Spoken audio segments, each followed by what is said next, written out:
Yo, what is up everyone? Jay here, back in with another Fire Emblem Heroes reaction video to this month's legendary hero, and it is a unexpected surprise. It is legendary FAE. This one definitely caught a lot of people, including myself, by surprise. I did not expect FAE at all. Most people were expecting Sheeta, Xander, Valencia, characters like that, Royals, but FAE was one that was definitely under the radar, and they actually did it. So it's legendary FAE, and it does make sense in the regard that she is a divine dragon and Tiki is a divine dragon child as well. But the difference is Tiki is the child of Naga and she has more relevance to the plot of her games than FAE does. Not trying to disrespect FAE or anything. I don't hate her or anything. It's just it was definitely unexpected for those reasons. For her to get a legendary ult before Xander, before Valencia, Sheet, all these characters that people thought would happen. But we actually got FAE, and I like the surprise that Intelligent Systems did here. It's throwing people for a curveball. They're trying to be creative, and this time FAE is a infantry blue dragon, Earth legendary pair-up hero, and the artist here is going to stir up a lot of controversy. I mean, it's already going to be controversial because a lot of people are complaining it's not a certain character. Everybody complains, oh, this character got in before this character, and I get all that, but the artist too is not going to help because this artist also did Resplendent Lucina, and if you guys remember that ruckus. So yeah, I'm not going to get into that, but yeah, so legendary FAE here, definitely unexpected choice. I do have a plus 10 FAE myself because I did use her as a dragon because I needed a green dragon. Early on in FAE I used, what did I use? Eternal Breath, Null Sea, Disrupt this encounter, and then she got her refined. That's really nice. So yeah, I guess it's cool she's getting a legendary. I'm not salty or anything. I'm not mad, unlike some people, but here she is. So she comes with a pretty cool kit. So she comes with Dazzling Breath, gives her flat attack +3 if the foe initiates combat or if they're above 75% HP at the start of combat. She gives a -5 debuff to every stat, and the foe can't make a follow-up attack. And then also, if units within 2 spaces of an ally, gives the guard effect on the foe. So it's a pretty, good weapon.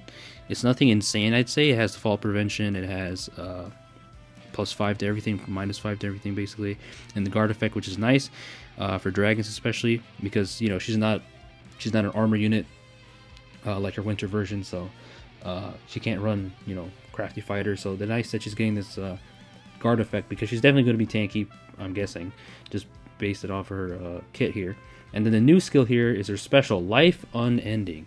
So this special is basically a better version of Miracle. So they've power crept Miracle, so that's pretty crazy. And at the start of turn 1, it just gives her -5 cooldown, which is crazy. That's the highest minus cooldown you'll see from one skill, I think, so far. And for special triggers and the unit's HP is greater than 1, then she survives with 1 HP, so, Miracle. And then after combat, if her special trigger, then she restores 99 HP, kind of like S-Drink does, healing 99 HP, but it only is once per map. So, pretty cool special, just to let her survive. It is interesting though because she's probably going to be decently tanky. Sorry, I'm guessing maybe she'd actually be fast this time. I don't know. Probably not because she does have Dragon's Ire. I don't know. Maybe she'll be decently fast. We'll have to see what her stats are like. But this special definitely is interesting on her. I can see this definitely being replaced for something just like Bonfire or Glimmer or any kind of healing special because this does heal, I guess so. But it's only once per map, so yeah, it definitely is an interesting special. Better Miracle, essentially. And then the new A skill, Distant Stance. So we had Distant Pressure on Brave Marth, my boy Brave Marth, and now we have the Res version variant, which gives Res +5 if she's getting attacked from a distance. So that's pretty cool. Definitely going to be a nice skill for a lot of units. Dragon's Ire, of course, to stop people from using Sturdy Impact on her and stuff like that. And then also getting a guaranteed follow-up. So that's pretty nice. And then Defense Res Menace, which we've had before. So her kit is pretty good, I'd say. She's not an amazing broken legendary hero, I'd say. At least right now. We'll have to see what her stats are like. But definitely solid for sure. I keep saying this, but not every legendary or mythic has to be broken to be, like viable or anything. But FAE, yeah, here she's pairing up with her friend Sophia. This Green Cavalier is just going to try to Glacius her, and she's just going to survive because of that Miracle. Look at that.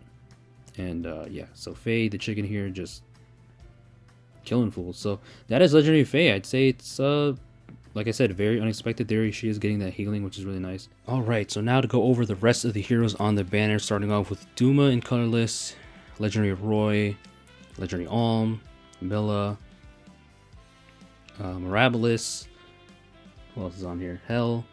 We have Triandra. We have Niffle. We have Charlotte.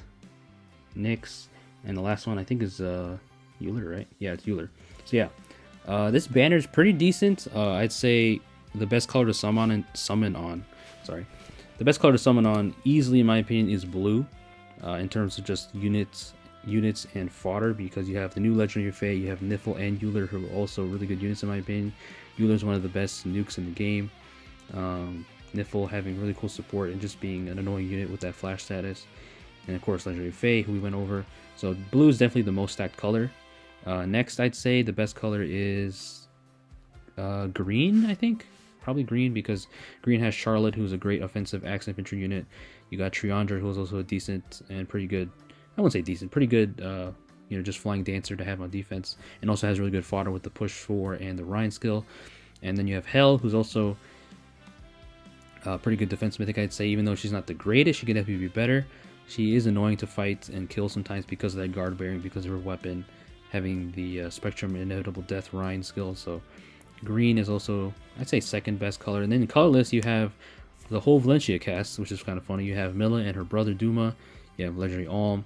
All of these units are pretty decent. Milla's sort of fallen off kind of because of having, Dancer Eldigan kind of impedes her progress of isolating, but she can still be pretty good and also gives you support at all times pretty much. Duma has aged pretty well because being that catapult unit, though his fodder kind of sucks. And then legendary Alm, even though he has fallen off from his days when he was like the best offensive infantry infantry bow unit, he's still pretty good. He can still pierce through stuff. Lunar Arc and Lunar Flash is still a hard hitting special, but he definitely has fallen off in terms of how strong he used to be. But still pretty good. So I'd say colorless is third best, and then red is probably the worst one because you got legendary Roy, who doesn't really stick out in his class type of a million sword infantries. He doesn't really provide anything new or unique. So I'll be interested to see what kind of refine or remix he'll get.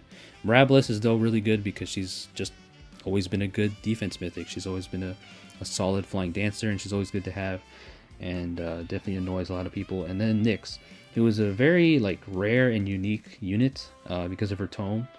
I don't know if you guys seen that video where she just kills like a Brave Hector with Miracle or something like that, because her weapon can just deal a bunch of damage back. So she's pretty unique and crazy if you can set her up right. But I don't think she's nothing super crazy to write home about. But definitely really cool as a red page. So that's pretty much the banner. I'm definitely skipping this for sure, and I'm glad it wasn't Legendary Ishida, because if it was, screw me in the butt, because I would have no orbs. I would definitely have to pull for Ishida, but I'm saying that because I'm saving for Legendary Marth's remix, which is coming up and is refined too, so I'm very excited. It's been really awesome as a Marth fan lately. Got Brave Marth, and now we're getting Legendary Marth's remix, so I'm definitely waiting for that to come up. Right now I have 500 something orbs, so hopefully when he comes back or comes on the remix, I'll have 800 orbs excuse me, at the most. So hoping on that will give me the merges I want, because he's the only Marth I don't have a +10. So I might make a summoning video for that, not sure. If I get time to it, I definitely will try. But yeah, that is the Legendary FAE banner pretty much. This banner does, people are saying it does set precedence, even though Legendary Lilina did before, more so. But FAE getting a legendary hero here also means Myrrh might get one. So Tiki got one, FAE gets one, and then Myrrh will probably get one sometime down the line. That's my guess. So yeah, Legendary FAE, ladies and gentlemen. So let me know what you guys think on this banner, if you're summoning on it or not. I'm definitely not. Like I said, I'm skipping for sure, so I can save my orbs in peace, thankfully, because it's coming up soon, the remix banner. And yeah, that's pretty much the banner, guys. Thank you guys for watching, and peace out.